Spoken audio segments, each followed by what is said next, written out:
Hello guys, welcome back to my YouTube channel. ഇപ്പോൾ കഴിഞ്ഞ ക്ലാസ്സിൽ നമ്മൾ ലൂപ്സിൽ ഉപയോഗിക്കുന്ന സ്റ്റേറ്റ്മെൻറ്റ്സ് എന്തൊക്കെയായിരുന്നു കണ്ടുകൊണ്ടിരുന്നത്. പിന്നെ നമ്മൾ പഠിക്കാൻ പോകുന്നത് അങ്ങനത്തെ ലൂപ്സ് ഏതൊക്കെയാണ് പൈത്തണിൻ്റെ അകത്ത് തരുന്നത്, ലൂപ്പ് ഉപയോഗിച്ച് എങ്ങനെയാണ് ഒരു പ്രോഗ്രാം ചെയ്യുന്നതെന്നാണ്.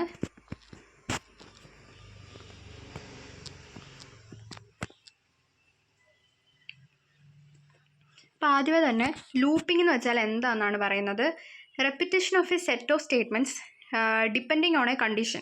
ഒരു കണ്ടീഷൻ ബേസ് ചെയ്തിട്ട് ഒരു ലൂപ്പ് തന്നെ ഇപ്പോൾ കുറേ തവണ കറങ്ങണമെങ്കിൽ, ഞാൻ നേരത്തെ പറഞ്ഞിരുന്നു 1 തൊട്ട് 1000 വരെ നമ്പേഴ്സ്, അത്രയും നമ്പേഴ്സ് പ്രിൻ്റ് ചെയ്യണമെങ്കിൽ 1000 വരെ ലൂപ്പ് കറങ്ങണമല്ലോ. അപ്പോൾ അത്രയും തവണ ഒരു ലൂപ്പ് കിടന്നിങ്ങനെ കുറേ സ്റ്റേറ്റ്മെൻറ്റ്സ് എവിടെയാണ് നമുക്ക് എന്താണോ സ്റ്റേറ്റ്മെൻറ്റ് നമ്മൾ പ്രിൻ്റ് ചെയ്യേണ്ടത് അത്രയും സ്റ്റേറ്റ്മെൻറ്റ് ഇങ്ങനെ കറങ്ങുന്നതിന് പറയുന്ന ഒരു പേരാണ് ലൂപ്പിംഗ് എന്ന്. If the condition is true the set of statements will repeated again and again. അപ്പോൾ ഈ കണ്ടീഷൻ ട്രൂ ആവുന്നത് വരെ, അതായത് ഇപ്പോൾ 1 തൊട്ട് 1000 വരെ ആണെങ്കിൽ 1000 വരെ ഈ സ്റ്റേറ്റ്മെൻറ്റ്സ് ഇങ്ങനെ കറങ്ങിക്കൊണ്ടേ ഇരിക്കും. 1000 കഴിഞ്ഞാൽ എന്ത് പറ്റും? If it is false then the repetition become stop. 1000 കഴിഞ്ഞാൽ ആ ലൂപ്പ് അതിൻ്റെ വർക്കിംഗ് അവിടെ വെച്ച് സ്റ്റോപ്പ് ആവും. പിന്നെ ലൂപ്പിൽ നിന്ന് പുറത്തേക്ക് വന്നിട്ട് എക്സിറ്റ് ആവും. The set of statements that are repeated again and again is known as body of the loop. അപ്പോൾ നമ്മൾ ഒരു ലൂപ്പിൻ്റെ അകത്ത് നമുക്ക് എന്ത് സാധനമാണോ കിടന്ന് പ്രിൻ്റ് ചെയ്യേണ്ടത്, അപ്പോൾ 1 തൊട്ട് 1000 വരെ ആകുമ്പം അത്രയും നമ്പേഴ്സ് അല്ലേ നമുക്ക് പ്രിൻ്റ് ചെയ്യേണ്ടത്. അപ്പോൾ അത്രയും നമ്പേഴ്സിനെ പറയുന്ന പേരാണ് ബോഡി ഓഫ് ദ ലൂപ്പ്. ഇപ്പോൾ ഒരു എക്സാമ്പിൾ പറഞ്ഞേക്കുക. Put rolled chapati or dosa batter on a pan, turn it 2-3 times, once done take it off. അപ്പം ഒരു ചപ്പാത്തി ഉണ്ടാക്കുന്ന കാര്യമാണ് ഇപ്പോൾ ഇവിടെ എക്സാമ്പിളായിട്ട് പറഞ്ഞേക്കുന്നത്. 2-3 തവണ അതിനെ മറിച്ചിടണം.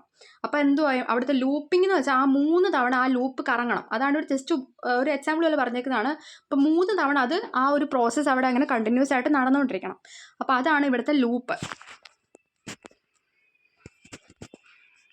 അപ്പം ഇങ്ങനെ ആയിരിക്കും ഒരു ലൂപ്പിൻ്റെ ആ ഒരു കൺസ്ട്രക്റ്റ് വരുന്നത്. മേളിൽ നമ്മൾ കണ്ടീഷൻ കൊടുക്കും, എവിടം തൊട്ട് എവിടം വരെയാണ് പോകേണ്ടത്. എന്നിട്ട് അതിൻ്റെ അകത്ത് നമ്മൾ എന്താണ് പ്രിൻറ്റ് ചെയ്യേണ്ടതെന്നുള്ളതാണ് കൊടുക്കുന്നത്. Statement 1, statement 2. അതാ കണ്ടീഷൻ ട്രൂ ആവുന്നവരെ ഇങ്ങനെ കടന്ന് കറങ്ങിക്കൊണ്ടേ ഇരിക്കും. ഫാൾസ് ആവുന്ന എന്ന് വെച്ചാൽ ഇപ്പോൾ നമ്മൾ 1 തൊട്ട് 1000 വരെ കൊടുത്തെന്ന് വിചാരിക്കും. അപ്പോൾ നമ്മൾ ആദ്യത്തെ സ്റ്റേറ്റ്മെൻറ്റ് 1, പ്രിൻറ്റ് 1 അവിടെ പ്രിൻ്റായി. അപ്പോൾ അത് കഴിഞ്ഞിട്ട് പിന്നെയും കണ്ടീഷൻ പോയി നോക്കും, ആ കണ്ടീഷൻ അവിടെ ഇപ്പോഴും ട്രൂ ആണോ. അടുത്ത് 2 അല്ലേ, 2 എന്നുള്ളത് 1000ൻ്റെ താഴെയുള്ള നമ്പർ തന്നെ. അപ്പോൾ 2 വന്ന് പ്രിൻ്റ് ചെയ്യും. അങ്ങനെ 1000 വരെ ഈ ലൂപ്പ് കറങ്ങിക്കൊണ്ടിരിക്കും. അത് കഴിയുമ്പം എക്സിറ്റ് ആയി പോകും. ഇനി പൈത്തണിൻ്റെ അകത്ത് 2 ടൈപ്പ് ലൂപ്പാണുള്ളത്, ഫോർ ലൂപ്പ്, വൈൽ ലൂപ്പ്. അപ്പോൾ ഇന്നത്തെ ക്ലാസ്സിൽ നമ്മൾ ചെയ്യാൻ പോകുന്നത് ഫോർ ലൂപ്പ് വെച്ചിട്ടുള്ള പ്രോഗ്രാംസ് ആയിരിക്കും. ഇങ്ങനെയാണ് ഫോർ ലൂപ്പിൻ്റെ സിൻടാക്സ് എഴുതുന്നത്. For variable in sequence. ആ ഫസ്റ്റിലത്തെ 4 സ്മോൾ ലെറ്ററാണ്. For variable in sequence. For എന്ന് വെച്ചാൽ ഇപ്പോൾ വേരിയബിൾ എന്ന് വെച്ചാൽ നമുക്ക് ഇഷ്ടമുള്ള വേരിയബിൾ എടുക്കാം. ABCD അങ്ങനെ 4A in അങ്ങനെ എന്ത് വേണമെങ്കിലും എടുക്കാം. പക്ഷേ ഞാൻ ഇവിടെ യൂസ് ചെയ്യുന്ന I ആണ്. ഞങ്ങളെ പഠിപ്പിച്ച സമയത്ത് I ആയിരുന്നു യൂസ് ചെയ്തിരുന്നത് ടീച്ചർ. ഇപ്പോൾ കോമൺ ആയിട്ട് എല്ലാവരും മിക്ക ടെക്സ്റ്റിൽ നിങ്ങൾ നോക്കിയാൽ കാണുന്ന I അല്ലെങ്കിൽ A ആയിരിക്കും. അതൊക്കെ നിങ്ങളുടെ ഇഷ്ടമാണ്. ഇപ്പം നമുക്ക് I ഉപയോഗിച്ച് തന്നെ ചെയ്ത് പഠിക്കാം. അപ്പം എപ്പോഴും യൂസ് ചെയ്യുമ്പോൾ അത് തന്നെ അങ്ങ് ഉപയോഗിച്ച് ശീലമായിക്കോളും. അല്ലെ പിന്നെ പിന്നീട് ആ സാധനം ഉപയോഗിക്കുമ്പോൾ ഒക്കെ കൺഫ്യൂഷൻ വരും. അതുകൊണ്ട് ഞാനിപ്പം I എന്നുള്ളൊരു വേരിയബിൾ എടുത്തേക്കുവാണ്. For I in sequence. Sequence നമ്മൾ കൊടുക്കുന്ന കണ്ടീഷനാണ്. അപ്പോൾ ഇവിടെ ഇപ്പോൾ എക്സാമ്പിൾ നോക്കിയാൽ കാണാം. പിന്നെ ആ സെമി കോളൻ അവിടെ വേണേ. ഇവിടെ ഞാൻ എക്സാമ്പിൾ എഴുതിയപ്പോൾ അവിടെ സെമി കോളൻ ഇടാൻ മറന്നുപോയി. ആ സെമി കോളൻ അവിടെ ഉള്ളതാണ്. പിന്നെ ഫോർ I in ആ ബ്രാക്കറ്റിൽ 147 എഴുതിയേക്കുന്നുണ്ടോ. അപ്പം നമ്മുടെ കണ്ടീഷൻ എന്ന് പറയുന്നത് 147 ആണ്. 147 എന്നുള്ള നമ്പേഴ്സ് നമുക്ക് പ്രിൻറ്റ് ചെയ്യണം. അപ്പോൾ നമ്മൾ നോർമൽ രീതിയിലാണെങ്കിൽ ഇപ്പോൾ ഈ 147 എന്നുള്ള നമ്പർ പ്രിൻറ്റ് ചെയ്യാനാണെങ്കിൽ ഇപ്പോൾ പൈത്തൺ അത് ചുമ്മാ ഇപ്പോൾ A = 1, B = 4, C = 7, പിന്നെ print A, print B, print C, അങ്ങനെ അത്രയും കോഡ് എഴുതിക്കൊണ്ടിരിക്കേണ്ടി വരും. ഇപ്പോൾ ലൂപ്പ് ഉപയോഗിച്ച് നമ്മൾ കണ്ടു 2 ലൈൻ മതി. For I in 147. അപ്പോൾ ഈ I എന്ന് ഉദ്ദേശിക്കുന്നത് നമ്മൾ കൊടുത്തേക്കുന്ന കണ്ടീഷൻ്റെ അകത്ത് ഓരോ ലെറ്റേഴ്സിനെ ഇങ്ങനെ എടുത്തുകൊണ്ടിരിക്കുക. അപ്പോൾ ആദ്യത്തെ തവണ ലൂപ്പ് കറങ്ങുമ്പം ഈ I എന്ന് പറയുന്നത് 1 ആയിരിക്കും. ഇപ്പോൾ പ്രിൻ്റ് ആയി, ആദ്യത്തെ തവണ ലൂപ്പ് കറങ്ങി, കണ്ടോ ഔട്ട്പുട്ട് കണ്ടോ 1 വന്നു. അടുത്ത തവണ ലൂപ്പിൽ പോയി, ഫോർ I in 147. അടുത്ത തവണ Iക്കകത്തിരിക്കുന്നത് 4 ആണ്. പിന്നെ പ്രിൻ്റ് ആയി കൊടുക്കുമ്പം 4 വന്നു, പിന്നെ കൊടുക്കുമ്പം 7 വന്നു. അപ്പോൾ ഈ പ്രിൻ്റ് ഈ 4 ലൂപ്പ് എഴുതി കഴിഞ്ഞിട്ട് കുറച്ച് സ്പേസ് ഇട്ട് വേണം. ഈ ഇൻഡൻറ്റേഷനൊക്കെ പൈത്തണിനകത്ത് ഭയങ്കര ഇമ്പോർട്ടൻ്റ് ആണ്, അല്ലെങ്കിൽ നമുക്ക് എററേ വരത്തുള്ളൂ. അപ്പോൾ ഇങ്ങനെയാണ് ഒരു ലൂപ്പ് വർക്ക് ചെയ്യുന്നത്. ഫോർ ആ വേരിയബിളിൻ നമ്മുടെ കണ്ടീഷൻ, ആ വേരിയബിൾ എന്ന് പറയുന്ന ആ കണ്ടീഷൻ്റെ അകത്ത് ഓരോരോ സാധനങ്ങളായിരിക്കും, അത് ആ ഓർഡറിൽ തന്നെ കറങ്ങിക്കൊണ്ടിരിക്കും. ഇനി നമുക്കൊരു പ്രോഗ്രാം നോക്കാം. അപ്പോൾ ആദ്യത്തെ പ്രോഗ്രാമാണ് program to print table of a number. അപ്പോൾ നമ്മളിവിടെ ജസ്റ്റ് 5ൻ്റെ ടേബിളാണ് പ്രിൻറ്റ് ചെയ്യാൻ പോകുന്നത്. അപ്പോൾ ആദ്യമേ തന്നെ നമുക്ക് എന്താ ആ 5ൻ്റെ ടേബിളാണ് പ്രിൻറ്റ് ചെയ്യുന്നതെന്ന് കാണിക്കാൻ വേണ്ടി നമ്മൾ ഒരു വേരിയബിളിനകത്തോട്ട് 5 എന്നുള്ള നമ്പർ എടുത്ത് വെച്ചു. നം = 5. പിന്നെ നമ്മൾ ലൂപ്പ് കൊടുക്കുക. ഫോർ ഐ ഇൻ റേഞ്ച്, ഇപ്പം ഞാൻ ഇവിടെ 5 × 10 50 വരെയാണ് പ്രിൻറ്റ് ചെയ്യാൻ ഉദ്ദേശിക്കുന്നത്. അപ്പോൾ ഈ റേഞ്ച് എന്നുള്ളൊരു കീവേഡാണ് അത് ഫോർ ലൂപ്പിൻ്റെ അകത്ത് ഉപയോഗിക്കുന്നത്. നമ്മളിവിടെ നേരത്തെ പ്രോഗ്രാമിൻ്റെ അകത്ത് ഫോർ ഐ ഇൻ ജസ്റ്റ് 1 4 7 എന്നായിരുന്നു കൊടുത്തത്.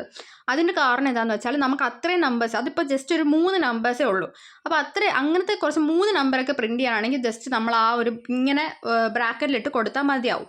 ഇപ്പോൾ ഇവിടെ എന്ന് വെച്ചാൽ കുറച്ച് അധികം നമ്പേഴ്സ് ഉണ്ടല്ലോ, 10 വരെ പോകണം. ഇപ്പോൾ 1 2 3 4 അങ്ങനെ 10 വരെ എഴുതിക്കൊണ്ടിരിക്കാൻ നമുക്ക് അത്രയും ടൈം കൺസ്യൂമിംഗ് ആണ്. അപ്പോൾ അങ്ങനെ വരുമ്പോൾ നമ്മൾ ചെയ്യുന്നതാണ് ഫോർ ഐ ഇൻ റേഞ്ച് എന്നുള്ള കീവേഡ് ഉപയോഗിച്ചിട്ട് ബ്രാക്കറ്റിൽ 1,11 11 എന്നുള്ളത് എന്താണെന്ന് വെച്ചാൽ 1 തൊട്ട് 11 വരെ നമ്മൾ റേഞ്ചിൽ കൊടുത്താലാണ് അത് 10 വരെയാണ് പോകത്തുള്ളൂ. 1,n+1 എന്നാണ് അതിൻ്റെ ഒരു ഫോർമാറ്റ്. അപ്പോൾ നമ്മൾ എവിടെ വരെയാണോ നമുക്ക് ലൂപ്പ് കറങ്ങേണ്ടത് അതിൻ്റെ ഒരെണ്ണം കൂട്ടി വേണം നമ്മൾ ഈ റേഞ്ച് കൊടുക്കുകയാണെങ്കിൽ അതിൻ്റെ ബ്രാക്കറ്റിൽ കൊടുക്കാൻ വേണ്ടിയിട്ട്. ഇപ്പം നമുക്ക് 10 എന്നാണ് കൊടുക്കേണ്ടതെന്ന് വെച്ചോ. അപ്പം ഇപ്പം നിങ്ങൾക്ക് ഈ 1 തൊട്ട് തുടങ്ങണ്ട, അങ്ങനെ 1 എഴുതാണ്ടിരിക്കാനാണെങ്കിൽ വേറൊരു മെത്തേഡും ഉണ്ട്. റേഞ്ച് ഓഫ് 0,10 എന്ന് എഴുതാം. അപ്പം അവിടെ എന്താ നടക്കുന്നതെന്ന് വെച്ചാൽ 0 എടുക്കത്തില്ല, 1 തൊട്ട് 10 വരെ അവിടെ പോകും. അപ്പോൾ ഒന്നെങ്കിൽ നിങ്ങൾക്ക് ഇങ്ങനെ ഫോളോ ചെയ്യാം, അല്ലെങ്കിൽ 0, നിങ്ങൾക്ക് എവിടെ വരെയാണോ പോകേണ്ടത് അവിടെ ചെയ്യാം. അപ്പം ഞാൻ ഇപ്പോൾ പൊതുവെ ഇങ്ങനെയാണ് എഴുതുന്നത്. 1 തൊട്ട് എഴുതിയിട്ട് നമുക്ക് ലൂപ്പ് എവിടെ വരെയാണോ കറങ്ങേണ്ടത് അതിനെക്കാട്ടിലും ഒന്ന് കൂട്ടി എഴുതും. അപ്പോൾ എനിക്കിവിടെ 10 വരെയാണ് പോകേണ്ടത്. അപ്പോൾ അതുകൊണ്ട് ഞാൻ 11 ഇട്ടു. എന്നിട്ട് ബ്രാക്കറ്റ് ക്ലോസ് ചെയ്തിട്ട് കോളൻ, പിന്നെ അതുപോലെ തന്നെ നമ്മൾ പ്രിൻ്റ് ഇതിൻ്റെ അകത്ത് നം, അത് ഞാൻ ഇൻഡു എന്നുള്ള ലെറ്റർ കാണിക്കാൻ വേണ്ടിയിട്ടാണ് അത് കോഡ്സിൽ കൊടുത്തേക്കുന്നത്. നമ്മൾ കോഡ്സിൽ കൊടുത്തേക്കുന്നത് എന്തായിരുന്നു, കോഡ്സിൽ കൊടുക്കുന്ന സാധനം നമുക്ക് ഔട്ട്പുട്ടിൽ അതേപോലെ തന്നെയാണ് പ്രിൻ്റായി വരുന്നത്. അപ്പോൾ ഇവിടുത്തെ ഫസ്റ്റ് എന്ന് വെച്ചാൽ എന്തുവാ 5 ഇൻറ്റു ആ ഇൻറ്റു എന്നുള്ള ലെറ്റർ അതുപോലെ തന്നെ അവിടെ നമുക്കിവിടെ ഔട്ട്പുട്ട് നോക്കിയാൽ കാണും. ഇൻറ്റു എന്നുള്ള ലെറ്റർ അങ്ങനെ വരും. നം ഇൻറ്റു എ എന്ന് വെച്ചാൽ അവിടെ ഐ ആട്ടോ, നം ഇൻറ്റു ഐ. അപ്പം ഐ എന്ന് ഉപയോഗിക്കുന്നത് ഫോർ ഐ ഇൻ റേഞ്ച് ആയിരുന്നു. അപ്പം ആ നം ഇൻറ്റു ഐ എന്ന് പറയുമ്പം ഐ എന്തുവാ, ഫസ്റ്റത്തെ ഐ എന്തുവാ 1. അപ്പോൾ 5 × 1 = നം ഇൻറ്റു ഐ, 5 × 1. അപ്പോൾ 5 എന്ന് കിട്ടും. 5 × 1 = 5. നമുക്ക് ആൻസർ അവിടെ സിമ്പിളായിട്ട് കിട്ടി. ഇനി അതുപോലെ തന്നെ രണ്ടാമത്തെ തവണ ലൂപ്പ് ഇറങ്ങുവാണ്. അപ്പോൾ രണ്ടാമത്തെ തവണ ഈ ലൂപ്പിൻ്റെ അകത്ത് ഐക്കകത്തിരിക്കുന്ന വാല്യൂ എന്ന് പറയുന്നത് 2 ആണ്. അപ്പോൾ ഐക്കകത്തിരിക്കുന്ന വാല്യൂ 2 ആണ്. അപ്പോൾ ആ 2 5 × 2 = 5 × 2 അതുപോലെ തന്നെ അത് പ്രിൻ്റ് ആവും. അപ്പോൾ അങ്ങനെ ആ ലൂപ്പ് 10 തവണ കറങ്ങിക്കൊണ്ടിരിക്കും. അപ്പോൾ അങ്ങനെയാണ് ഒരു ലൂപ്പിൻ്റെ കറക്കം വരുന്നത്. ഇനി അടുത്തൊരു പ്രോഗ്രാമാണ് program to print sum of natural numbers between 1 to 7, print sum progressively. അപ്പം നാച്ചുറൽ നമ്പേഴ്സ് 1 to 7ൻ്റെ സമ്മ് പ്രിൻറ്റ് ചെയ്യാനാണ് പറഞ്ഞേക്കുന്നത്. അതും എങ്ങനെയാണ് പ്രിൻറ്റ് ചെയ്യേണ്ടത്, ഓരോ തവണ ആഡ് ചെയ്ത് കഴിഞ്ഞിട്ട് അതിൻ്റെ ഓരോന്നിൻ്റെ സമ്മ് അപ്പം തന്നെ പ്രിൻറ്റ് ചെയ്ത് പോകണം. അതെന്താ ഉദ്ദേശിക്കുന്നതെന്ന് വെച്ചാൽ, അപ്പോൾ ആദ്യമേ തന്നെ നമുക്ക് ഈ സം എന്നുള്ളൊരു വേരിയബിൾ നമ്മൾ സ്റ്റോർ ചെയ്ത് വെക്കണം. കാരണം ഏതെങ്കിലും ഒരു വേരിയബിളിലോട്ട് നമുക്ക് ഔട്ട്പുട്ട് സ്റ്റോർ ചെയ്യണമല്ലോ. അപ്പോൾ സമ്മിൻ്റെ അകത്ത് ജസ്റ്റ് നമ്മൾ ഒന്നും എടുത്തിട്ടില്ല, 0 ഒന്ന് സ്റ്റോർ ചെയ്തു. ഇനി നമ്മൾ ലൂപ്പ് കൊടുക്കുകയാണ് ഫോർ ഐ ഇൻ റേഞ്ച്. നമുക്ക് എവിടം വരെയാണ് വേണ്ടത്, 7 വരെയാണ് വേണ്ടത്. അപ്പോൾ അതുകൊണ്ട് എന്താ നമ്മൾ ഒരെണ്ണം കൂട്ടിയെടുത്തു, 1,8. അങ്ങനെ ബ്രാക്കറ്റിൽ കൊടുത്തിട്ട് കോളൻ ഇട്ടു. പിന്നെ സം = സമ്മിൻ്റെ അകത്ത് ഇപ്പോൾ ഇരിക്കുന്നത് എന്താ 0. അപ്പോൾ സം പ്ലസ് ഐക്കകത്ത് ഫസ്റ്റ് വരുന്നത് എന്തുവാ ലൂപ്പിൻ്റെ അകത്ത് 1. അപ്പോൾ 0 + 1 സം എന്നുള്ളത് 1 ആയി. Print sum. അപ്പോൾ ഔട്ട്പുട്ടിനകത്ത് കണ്ടോ ആദ്യത്തെ തവണ സമ്മിൻ്റെ അകത്ത് എന്ത് വാല്യൂ വന്നേ 1. ഇനി രണ്ടാമത്തെ തവണ ലൂപ്പ് കറങ്ങുമ്പോൾ ഫോർ ഐ ഇൻ റേഞ്ച്. അപ്പോൾ ഐയുടെ വാല്യൂ 2. ഇപ്പോൾ സമ്മിൻ്റെ അകത്തിരിക്കുന്നത് എന്തുവാ 1. അപ്പം സം = സം പ്ലസ് ഐ. അപ്പോൾ സമ്മിൻ്റെ അകത്തിരിക്കുന്ന 1 പ്ലസ് ഇപ്പോഴത്തെ ഐയുടെ വാല്യൂ 2. അപ്പോൾ 1 + 2 = 3. ഇപ്പോൾ നമ്മൾ പ്രിൻറ്റ് സം ചെയ്തു, 3 എന്ന് പ്രിൻറ്റ് ചെയ്തു. പിന്നെ ഞാൻ ഈ ഔട്ട്പുട്ട് ഇങ്ങനെ താഴോട്ട് പോകുന്നത് എന്താണെന്ന് വെച്ചാൽ, നമ്മൾ ലൂപ്പിൻ്റെ അകത്ത് ഇങ്ങനെ ഒരു സംഭവം കൊടുക്കുമ്പം നമ്മൾ എന്ത് കൊടുത്താലും ഇങ്ങനെ താഴേക്കായിരിക്കും പ്രിൻറ്റ് ചെയ്ത് വരുന്നത്.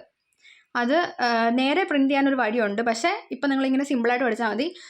ലൂപ്പിൻ്റെ അകത്ത് നമ്മളിങ്ങനെ ഒരു സ്റ്റേറ്റ്മെൻറ്റ് കൊടുത്താൽ അത് താഴേക്കായിരിക്കും പൊതുവേ പൈത്തൻ്റെ അകത്ത് പ്രിൻ്റായി വരുന്നത്. ഇനി മൂന്നാമത്തെ തവണ ലൂപ്പ് ഇറങ്ങുന്നത്. ഇപ്പോൾ സമ്മിൻ്റെ അകത്തിരിക്കുന്ന വാല്യൂ എന്ന് പറയുന്നത് 3. പിന്നെ അടുത്ത ഐയുടെ വാല്യൂ എന്തുവാ 3. ഐയുടെ വാല്യൂ 3 ആണ്. അപ്പോൾ സം = 3 + 3 = 6. അപ്പോൾ 6 എന്നുള്ളത് പ്രിൻറ്റ് ചെയ്തു. അപ്പോൾ അങ്ങനെ ആ ഐയുടെ വാല്യൂ 7 വരെ ഈ ലൂപ്പ് ഇങ്ങനെ കറങ്ങിക്കൊണ്ടേയിരിക്കും. നിങ്ങൾ ഓരോ പ്രാവശ്യം ചെയ്യുമ്പോൾ ഇതിങ്ങനെ സൈഡിൽ ഐയുടെ വാല്യൂ സമ്മിൻ്റെ വാല്യൂ അങ്ങനെ എഴുതി പോയി ചെയ്ത് നോക്കുക. അപ്പോൾ ഇത് കുറച്ചുകൂടെ എളുപ്പമായിട്ട് മനസ്സിലാവും. പിന്നെ ഞാൻ ഈ സമ്മിൻ്റെ നേരെ എഴുതിയിരിക്കുന്ന ഒരു സ്റ്റേറ്റ്മെൻറ്റ് കാണാം, sum plus i. Sum = sum plus i എന്ന് എഴുതിയിട്ടുണ്ട്. ചില പ്രോഗ്രാംസിനകത്തും ടെക്സ്റ്റിനകത്ത് നിങ്ങൾക്ക് കാണുന്നത് sum plus equal to i. അപ്പോൾ ഇതെന്ന് വെച്ചാൽ സെയിം മീനിങ് തന്നെയാണ്. Sum equal to sum plus i എന്ന് തന്നെയുള്ള സെയിം മീനിങ് ആണ് sum plus equal to i. അത് കുറച്ചുകൂടെ കോഡിൽ ഷോർട്ട് ആക്കാൻ വേണ്ടിയിട്ടാണ് അങ്ങനെ ചിലർ എഴുതുന്നത്. അപ്പോൾ അത് നിങ്ങൾക്ക് യൂസ് ചെയ്യാം. അപ്പം സമ്മ് ഇവിടെ നമ്മൾ അപ്പം പ്രിൻറ്റ് ചെയ്യാൻ പറഞ്ഞു. അപ്പോൾ എല്ലാ സമ്മും നമ്മൾ അങ്ങനെ പ്രിൻറ്റ് ചെയ്തു. ഇനി വരുന്ന ഒരു ഡിഫറൻസ് ആണ് ഞാൻ പറയുന്നത്. Program to print sum of natural numbers between 1 to 7, 1 തൊട്ട് 7 വരെയുള്ള നാച്ചുറൽ നമ്പേഴ്സിൻ്റെ എല്ലാം ഓവറോൾ സമ്മാണ് ഇവിടെ പ്രിൻറ്റ് ചെയ്യേണ്ടത്.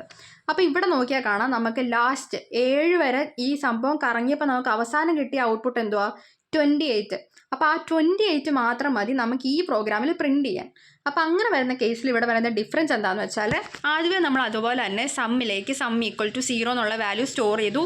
പിന്നെ ഫോർ ഐ ഇൻ റേഞ്ച് 1,7 വരെ ആയതുകൊണ്ട് നമ്മൾ ഒരെണ്ണം പ്ലസ് ചെയ്ത് എഴുതി 8 കൊടുത്തു. Sum plus equal to i, sum equal to sum plus i, അങ്ങനത്തെ ഫോർമുല കൊടുത്തു. പക്ഷേ ഇവിടെ നമ്മൾ പ്രിൻ്റ് എവിടെ കൊടുത്തേക്കുന്നത് കണ്ടോ? പ്രിൻ്റ് നമ്മൾ കൊടുക്കുന്നത് ഫോർ ലൂപ്പിൻ്റെ നേരെ താഴെയാണ്. ഈ ഒരു പ്രോഗ്രാമിൽ നോക്കിയാൽ കാണാം, പ്രിൻ്റ് നമ്മൾ ഫോർ ലൂപ്പിൻ്റെ അകത്താണ് കൊടുത്തേക്കുന്നത്. അപ്പം അകത്ത് കൊടുക്കുന്ന സാധനങ്ങൾ എന്തുവാ? അകത്ത് കൊടുക്കുന്ന സാധനങ്ങൾ ഞാൻ നേരത്തെ പറഞ്ഞു ബോഡി ഓഫ് ദ ലൂപ്പാണ്. അപ്പം ഒരു ലൂപ്പിൻ്റെ അകത്ത് കൊടുക്കുന്ന സാധനങ്ങൾ ആ ലൂപ്പ് എത്ര വട്ടം കറങ്ങുന്നോ അത്രയും തവണ അതിൻ്റെ ഔട്ട്പുട്ട് ഇങ്ങനെ എക്സിക്യൂട്ട് ആയിക്കൊണ്ടേയിരിക്കും. അപ്പോൾ ഇവിടെ ലൂപ്പ് 7 പ്രാവശ്യം കറങ്ങുന്നതുകൊണ്ട് നമുക്ക് കണ്ടോ 7 ഔട്ട്പുട്ട് ഉണ്ട്. 7 പ്രാവശ്യം ആ പ്രിൻ്റ് സ്റ്റേറ്റ്മെൻറ്റും അവിടെ കിടന്ന് കറങ്ങിക്കൊണ്ടിരിക്കുക. അതുകൊണ്ടാണ് നമുക്കിവിടെ 7 ഔട്ട്പുട്ട് വന്നത്. ഇവിടെ പ്രിൻ്റ് സം പ്രോഗ്രസീവ്ലി എന്ന് എടുത്തു പറഞ്ഞിട്ടുണ്ട്. അപ്പം നമുക്ക് അങ്ങനെ വേണ്ട കാര്യങ്ങളാണെങ്കിൽ പ്രിൻ്റ് നമ്മൾ അകത്താണ് കൊടുക്കുന്നത്. അല്ലാണ്ട് ജസ്റ്റ് നമുക്ക് എല്ലാത്തിൻ്റെയും കൂടെ ഒരു ഓവറോൾ സം മാത്രം മതിയെങ്കിൽ ആ പ്രിൻ്റ് സ്റ്റേറ്റ്മെൻറ്റ് നമ്മൾ ഫോർ ലൂപ്പിൻ്റെ താഴെയാണ് കൊടുക്കുന്നത്. അപ്പോൾ ഫോർ ലൂപ്പിൻ്റെ ഏറ്റവും താഴെ കൊടുക്കുന്നതെന്ന് വെച്ചാൽ ആ ലൂപ്പ് മൊത്തം കറങ്ങി കഴിഞ്ഞിട്ട് ആ ലൂപ്പിൻ്റെ ഫൈനൽ ഔട്ട്പുട്ട് എന്താണോ അത് മാത്രമായിരിക്കും അവിടെ പ്രിൻ്റ് ചെയ്യുന്നത്. അപ്പോൾ പ്രിൻ്റ് അകത്ത് കൊടുക്കുന്നതിൻ്റെ പുറത്ത് കൊടുക്കുന്നതിൻ്റെ ഒരു മെയിൻ ഡിഫറൻസ് അതാണ്. ഇത് നിങ്ങൾ ഒരിക്കലും മറന്നുപോലെ. ഈ ഒരു സംഭവം പൈത്തണിൻ്റെ അത് വളരെ ഇമ്പോർട്ടൻ്റ് ആയിട്ടുള്ള ഒരു ടോപ്പിക്കാണ്. അപ്പോൾ ഇന്നത്തെ എൻ്റെ വീഡിയോ അത്രയേ ഉള്ളൂ. അപ്പോൾ നിങ്ങൾക്ക് എൻ്റെ വീഡിയോസ് ഇതുപോലെ കാണാൻ ഇഷ്ടമാണെങ്കിൽ please to like, share and subscribe my YouTube channel guys and keep supporting. By.